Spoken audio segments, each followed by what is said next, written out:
Well, hi there, this is Carrie from Stamp with CT. Sorry for that adjustment right quick. It's time for Facebook Live. It's Wednesday. So while I'm waiting for some notifications to go out, just want to say welcome to the replay crew. If you're watching this part of the video, it's probably on replay, so glad you're here. Thanks so much. Hope you'll put a thumbs up or heart. Say hello, let me know you're watching on replay. I appreciate that so much. And like I said, that's Carrie from Stamp with CT, independent Stampin' Up! Demonstrator from Texas. And let me tell you, we have had some crazy weather here. We had a pretty rough storm just a few minutes ago. And now I hear the birds chirping and everything's great outside. You just never know. So if you are hopping in live, I hope you'll also say hello. Give me a thumbs up or heart. That always makes me feel good to see that go flying by. Let me know someone's here with me. I know it can take Facebook a minute to send out those notifications. And definitely as you engage with me, as you leave comments, as you subscribe, it lets the platforms know that you want to see more content. And so they're more likely to send you the notifications if you do that. So I also upload this over on YouTube because you may not be aware of this. This is something fairly new, but as of the 27th of June, Facebook is deleting live videos that are older than, I think, 30 days. So if you're ever looking back on my Facebook page and you would like to see a video that coordinates with the project, you can always hop over to my YouTube channel, which is Carrie Todd or at Stamp with CT. You can find projects there. Kind of where I keep all my videos. And they're nice and organized. Fortunately, I learned early on to use playlists, and we do use those with Facebook Live, with each of the suite collections that we're using. Try to keep everything organized for you. Okay, we're gonna hop on in. I've got a fun project for you today, or I think it's fun. This is something that I learned years ago, but what I've seen as I have crafted over the past almost 20 years now is that things come and go. It's kind of like a circle of crafting. And so things like different techniques that we learn, they may kind of fade into the background, and then you'll find that everybody's doing it again. So the other thing that happens for me anyway is I purchase products and I'm super excited about them and I'm really into them for a while, and then it kind of fades for me and I move on to something else. So I've really been pulling out embossing folders lately, and that is what I'm just on fire about right now, is adding texture to my projects with embossing folders because it's quick and easy and really fun.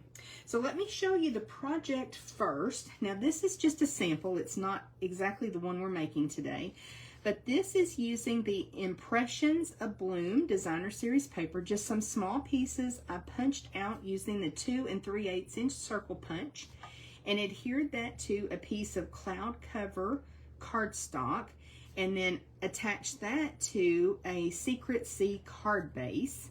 So I've attached those circles that I punched out of the DSP, all the B sides of the different colors, and then I glued them down to my cloud cover cardstock and then ran them through the embossing folder. So this one is done with this circle embossing folder, dotted circle embossing folder. And I thought that turned out pretty. I really hope that that will pick up on that embossing because it's really cool.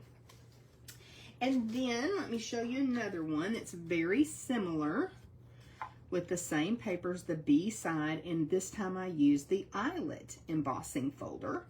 So again, hoping that picks up. So it's really cool when you glue those pieces of DSP down onto your cardstock.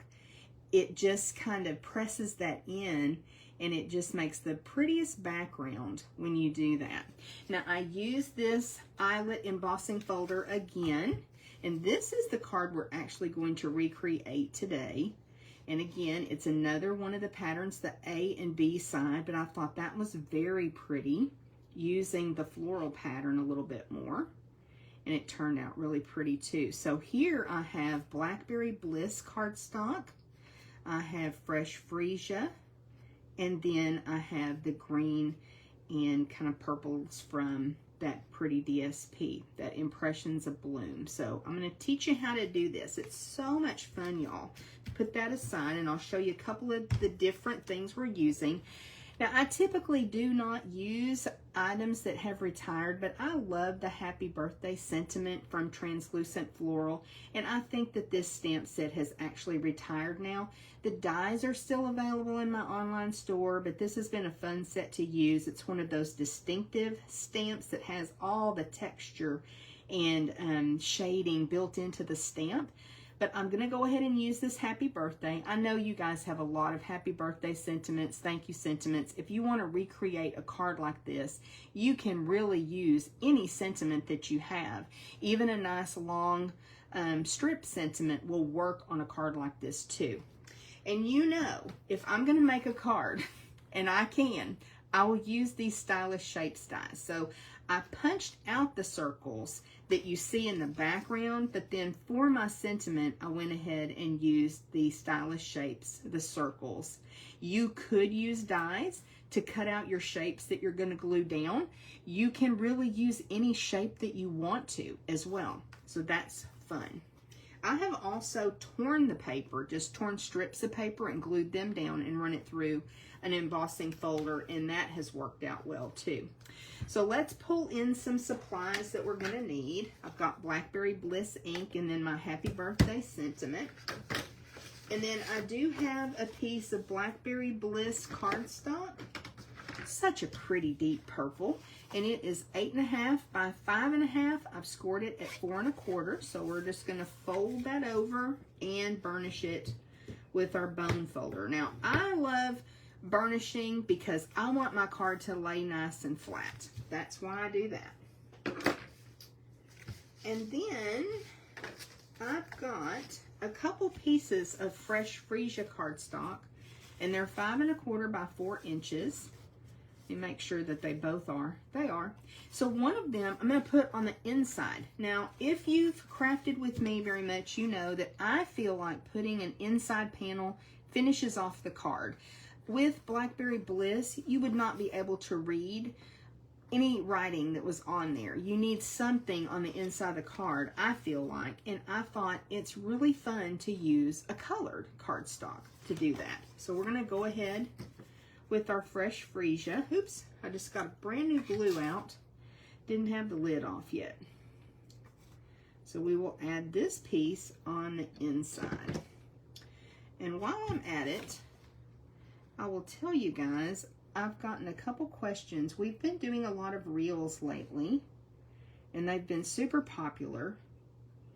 And I've actually gained like 400 followers on my Stamp with CT business page just from doing reels. And that's been within the last 6 weeks, which is awesome. I love having new friends to craft with, to inspire. That really is my mission. But a couple times now, I've gotten comments and I've gotten questions. Is that really enough glue? Yes, it really is. Our dot dot not a lot that Mary taught us, where we put it in the corners, little squiggle in the middle, that's really enough glue when you're using Tombow multi-purpose liquid glue. Now, I don't know what a lot of people are using, but for me, that works so well, and that is plenty of glue. Okay, let's bring in some of our other pieces. Uh-oh. Up there it is. I've got my sentiment piece, and I may go ahead and stamp just so that I can get some things out of the way. We're going to use our Blackberry Bliss ink, and like I said, the stamp is retired, but it's such a pretty sentiment.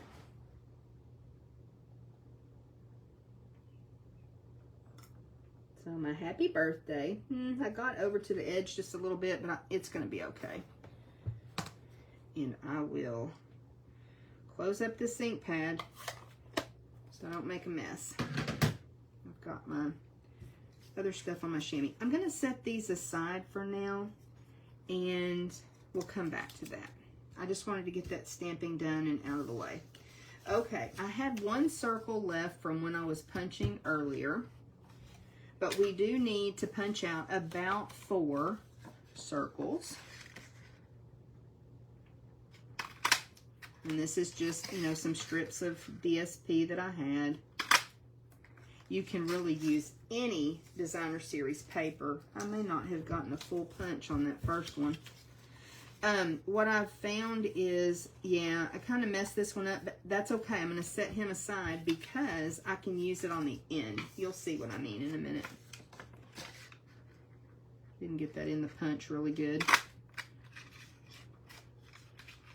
And this 2 3/8 inch circle punch, I've used quite a lot. I love it.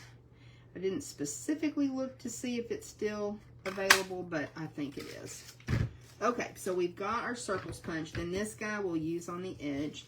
So I like that I had 2 that were the B side and 2 that were the A side, the flower side, whatever you want to call it. And I don't mind going off the edge a bit. I just like to leave one part where I can trim easily using my trimmer.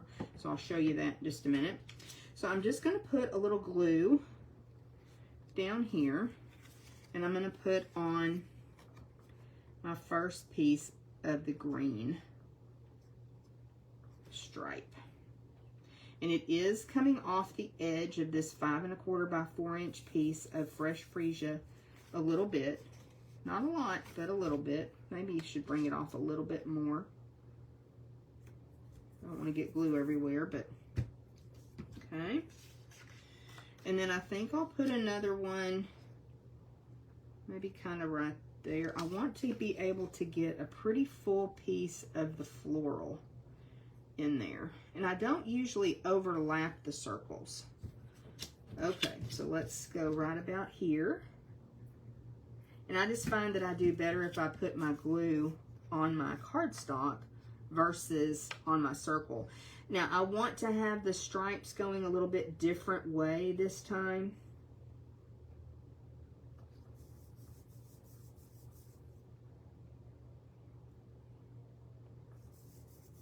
Okay, and then we'll come in with the floral.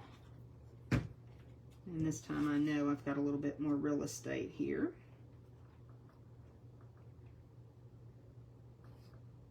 So every one of these cards is going to be a little bit different, which is really fun, isn't it? And let's see. This is my one that's kind of messed up. Now I wish I'd brought that over a bit. I might still be able to scoot him. So I want to be able to tuck just a little bit of floral on this side.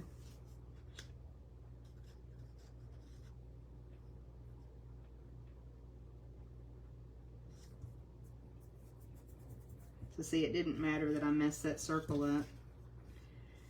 And then we can put a little bit right here of floral.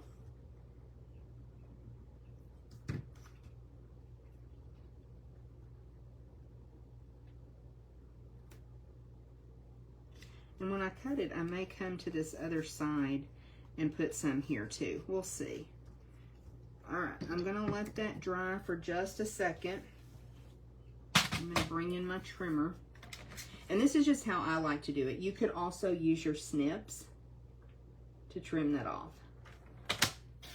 But I like to do it this way. And I didn't get quite close enough. Try that one more time.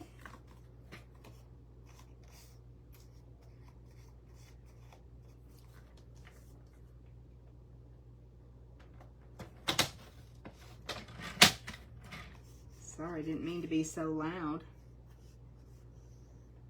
It's not picking that edge up. The edge of that DSP. There we go. I may have trimmed my cardstock down a tiny skosh, but I'm okay with that. And it's going to go through the embossing machine, so that's going to help forgive my little bit of gluing sins and stuff. So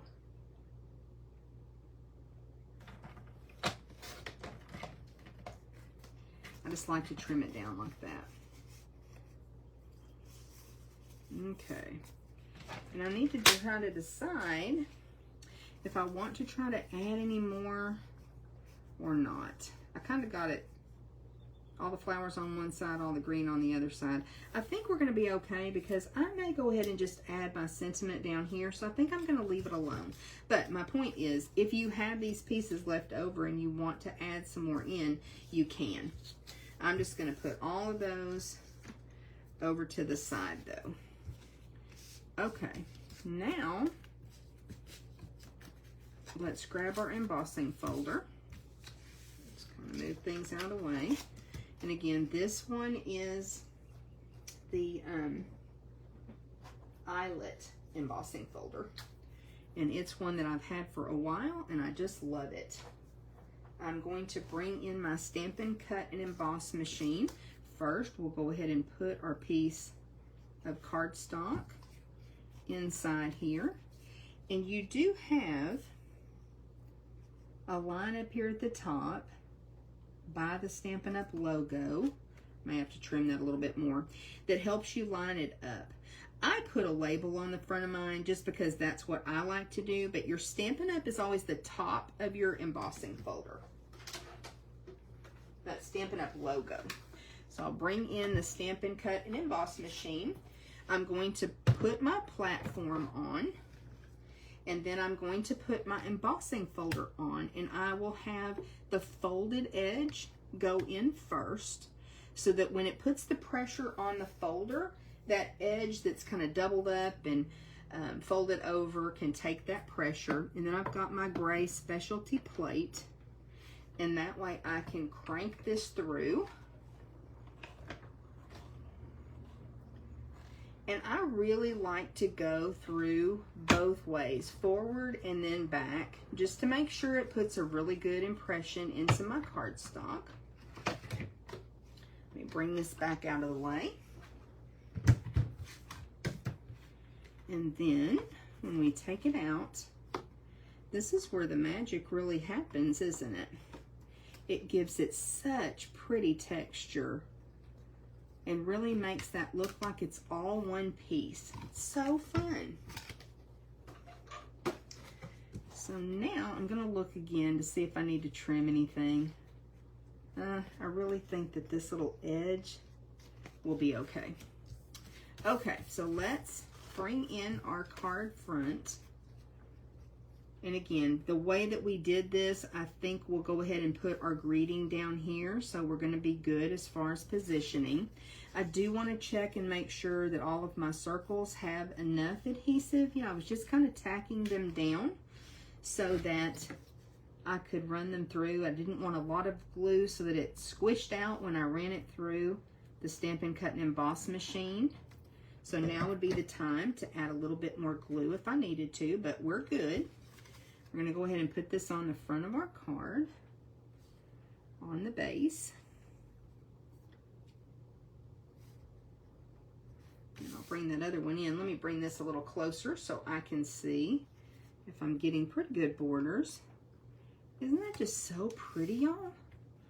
I love that. So now what we'll do is we can add our greeting down here. Even though there was a little bit of a gap, it's going to work out to my advantage. I really like that. We'll add our happy birthday sentiment. And this is just the next size up in the circle dies using the, I don't think I got much adhesive on there. Let's put a little bit more. It's the next circle die from Stylish Shapes. So that mats perfectly, doesn't it? And you can line it up really well, get equal borders, or you could push it over to one side, make it a little bit wonky, whatever you like. I think we'll try to get it lined up as best we can. Let me see if I grabbed some dimensionals. I think I did. We'll pop those on. I know what I don't have over here, and that is my take your pick tool. So let me grab it right quick. Using that piercing end helps you get those backings of your dimensionals off. And then in just a minute, we'll use it for putting on our embellishments as well.